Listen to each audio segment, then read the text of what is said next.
Hey everyone, welcome to this lesson. In this one, we're going to talk about if and else statements, and as always, I'm going to start it with something very visual to explain it to you guys. All right, so with that being said, I want to start talking about a very basic thing. I'm not sure if you're familiar with this concept, but at its core, every computer is basically made of zeros and ones, yes and no's. And the if and else statements are pretty much one of the most fundamental things in computer programming. Basically, the idea of whether something passes or not, and how you can actually design a program based on a condition, essentially. And I want to start this example by just showing you a very simple thing that I'm sure you've seen a lot. And that is the bathtub example. So if you pay attention to the bathtubs, like if you take a look at it, one of the things that you always see is this drain. Now, the idea with this drain is that if the water level, if let's say you turn on the water and you just leave it and you forget about it or something happens, and let's say the water kind of reaches a certain height that it's not supposed to, let's say it overflows, right? Without this drain, the water is going to be all over your bathroom and restroom. Is just going to make a huge mess.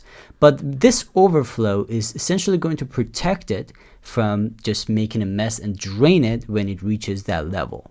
Essentially protects you from like overflowing your bathroom or something like that. So that's very, very important. And this is essentially how an if and else statement works. The idea is that if you think about it more, this is like a machine in a sense, right? So if the water reaches this certain level, it's gonna start draining it, right? And this is one of the fundamentals, if you think about it, is one of the fundamentals of if and else statements. Essentially, how an if and else statement works. For example, if you think about it this way, this if and else statement starts when water reaches.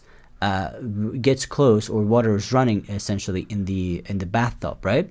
So if it reaches over, like the water level over 14 inches, in this case I just made this number 14 inches, but let's say that's the 14 inches, that's where like the limit of this drain is located. Essentially, if you reach a certain level, it's going to start draining, right?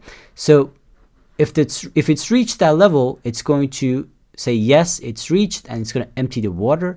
And if it's not reached that level, it's going to continue, and it's going to let essentially the bathtub to fill with water, right?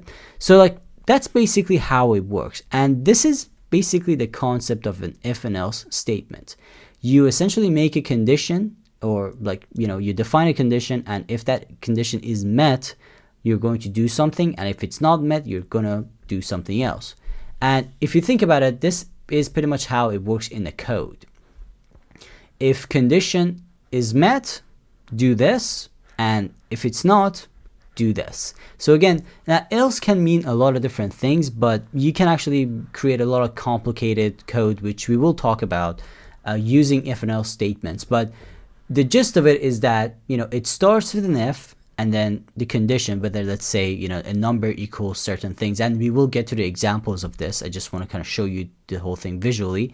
But then if the condition is met, it's going to do this code. It's going to run this code that you have defined here, and if it's not, it's going to do something else. Very simple stuff, but again, it's a really good way to look at it.